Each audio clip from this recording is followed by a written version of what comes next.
सोचा है कि जब हम अपना कोई पसंदीदा खाना खाते हैं तो उस एक निवाले का आगे होता क्या है?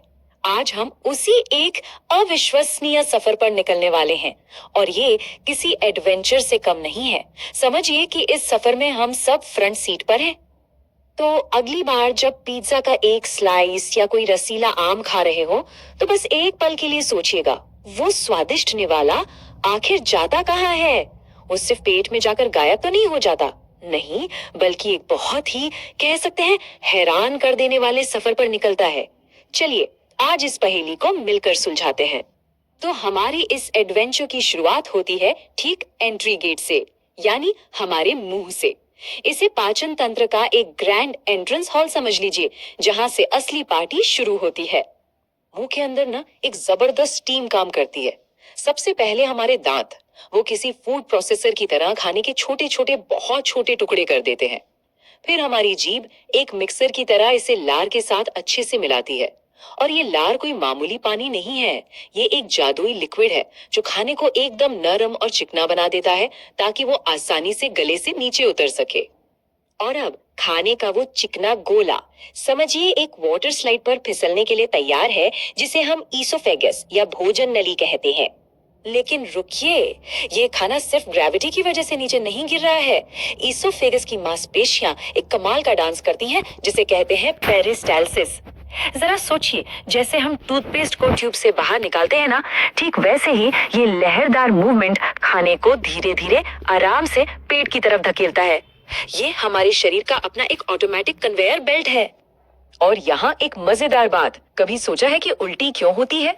असल में जब यही कन्वेयर बेल्ट उल्टी दिशा में चलने लगता है तो उसे एंटी पेरिस्टालसिस कहते हैं। तो अगली बार जब पेट थोड़ा गड़बड़ हो तो पता चल जाएगा कि शरीर का कन्वेयर बेल्ट रिवर्स गियर में चल रहा है। भोजन नली की इस राइड के बाद हमारा खाना पहुंचता है अगले बड़े स्टेशन पर, पेट। ये एक शक्तिशाली मसल्स से बना बैग है जहां खाना असली धुलाई और पिसाई के लिए लगभग 3 से 4 घंटे तक रुकता है। पेट के पास अपने 3 जबरदस्त हथियार हैं। पहला है म्यूकस, ये एक सुरक्षा कवच की तरह है जो पेट को खुद के एसिड से बचाता है। फिर आता है हाइड्रोक्लोरिक एसिड, ये इतना पावरफुल होता है कि मेटल तक को गला सकता है। ये खाने में आए खतरनाक कीटाणुओं का सफाया कर देता है। और आखिर में है पाचक रस, जो एक डेमोलिशन टीम की तरह काम करते हैं और प्रोटीन को तोड़ना शुरू कर देते हैं।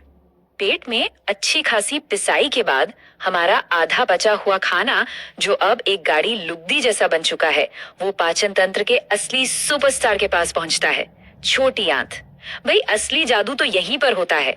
लेकिन छोटी आंत ये सारा काम अकेले नहीं करती, इसकी मदद के लिए 2 शानदार असिस्टेंट्स हैं। ऊपर से आता है लिवर, जो बाइल नाम का एक हरा जूस बनाता है।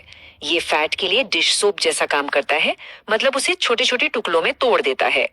और पेट के ठीक नीचे मौजूद पैनक्रियाज एक पावरफुल कॉकटेल बनाता है जो बाकी सब कुछ पचाने में मदद करता है। तो इन सभी रसों की मदद से खाने का फाइनल ट्रांसफॉर्मेशन होता है। फैट्स जो हैं वो फैटी एसिड में बदल जाते हैं, प्रोटीन अपने बिल्डिंग ब्लॉक्स यानी अमीनो एसिड में टूट जाते हैं, और कार्बोहाइड्रेट्स सबसे सरल शुगर यानी ग्लूकोज बन जाते हैं। अब ये पोषक तत्व इतने छोटे हो चुके हैं कि हमारा शरीर इन्हें सोखने के लिए बिल्कुल तैयार है। तो पचाने का काम समझिए पूरा हो चुका है। अब बारी है, कह सकते हैं, फसल काटने की, यानी इन सभी कीमती पोषक तत्वों को हमारे खून तक पहुंचाने की। तो ये होता कैसे है? देखिए, छोटी आंत की अंदरूनी दीवार पर ना लाखों उंगलियों जैसे उभार होते हैं, जिन्हें विली कहते हैं। इन्हें एक तौलिए के छोटे छोटे रोए जैसा समझिए। ये सोखने की सतह को कई कई गुना बढ़ा देते हैं। असल में अगर छोटी आंत को फैलाकर बिछा दिया जाए तो ये एक पूरे टेनिस कोर्ट को ढक सकती है। ये सब सिर्फ इसलिए ताकि एक भी पोषक तत्व बेकार ना जाए। है ना कमाल की इंजीनियरिंग? जब सारे अच्छे पोषक तत्व सोख लिए जाते हैं तो जो कुछ भी बचता है, जैसे फाइबर और दूसरी बिना पचने वाली चीजें, वो हमारे सफर के आखिरी पड़ाव की ओर बढ़ता है, बड़ी आंत। और एक बात जो शायद हैरान कर देगी, बड़ी आंत करीब 1.5 मीटर लंबी होती है। सोचिए जरा, ये सब हमारे अंदर कैसे फिट होता होगा? बड़ी आंत का काम एक रिसाइकलिंग प्लांट जैसा है।